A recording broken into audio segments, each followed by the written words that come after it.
Lakshmi Srinivasa jewelleries proprietors Duggi Srinivasarao, Duggi Abhinay, IT hub ఎదురుగా Yellandu cross road, Khammam.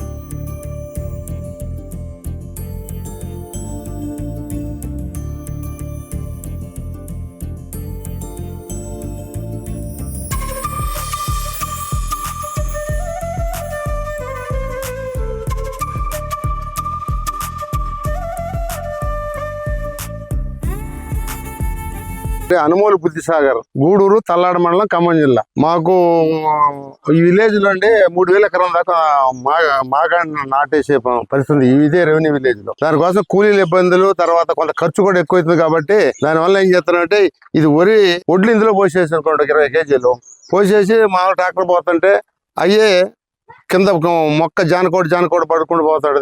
తర్వాత దీని తగ్గట్టు దీని వెనక ముందు బాక్స్ లో మందులు వేస్తాం. మందు ఒక 10 కేజీ మందు మందుతో విత్తనంతో పాటు మందు కూడా పడుతుంటది. ఇట్లా దీని వల్ల ఏంటంటే మనకి టైం ఆదా అయ్యి తర్వాత ఖర్చు తక్కువ అయింది.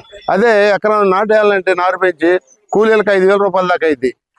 అదే మిషన్ అయితే ఇది 2000 తోటి ఎదబెట్టడం అయిపోద్ది. తర్వాత దుక్కి కూడా ఇది ఆటోమేటిక్ నడవటానికి దుక్కి కూడా కొద్దిగా మెత్తంగా అయిపోద్ది. అదనమాట రైతు లాభం. ఇది 45 HP ట్రాక్టర్ అండి, దానికి తగిలించిన ఇది.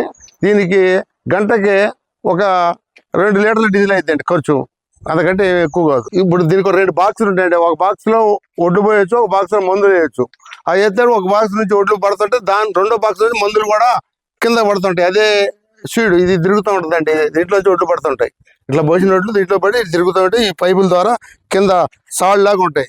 మేము ప్రస్తుతానికి ఇక్కడ వేసింది కూడా ఉంది. మీరు పొలంలో చూసినా స్ట్రైట్గా ఉంటాయి, దారం కట్టి పెట్టినట్టు లైన్ గా. మొక్కలు మనుషులు నాటినా వంకరపోతాయి, కానీ దీనివల్ల స్ట్రైట్ గా కనపడుతుంటాయి అనమాట. అది సంగతి. తర్వాత ముందు నుంచి మందులు పోతుంటాయి.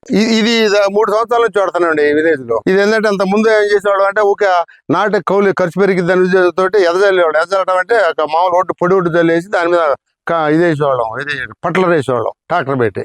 ఎందుకంటే ఇదంతా ఖర్చు ఎక్కువ అవుతుంది. నాటి కూలీలు, నారు పెంచడం ఇవన్నీ ఇబ్బంది అవుతుంది అన్న దీంతో ఇలాంటివి వాడుతున్నాం. ఆధునిక వ్యవసాయం చేస్తున్నారు మా రైతులు. వచ్చి 98% వరి పండే విలేజ్ ఇది.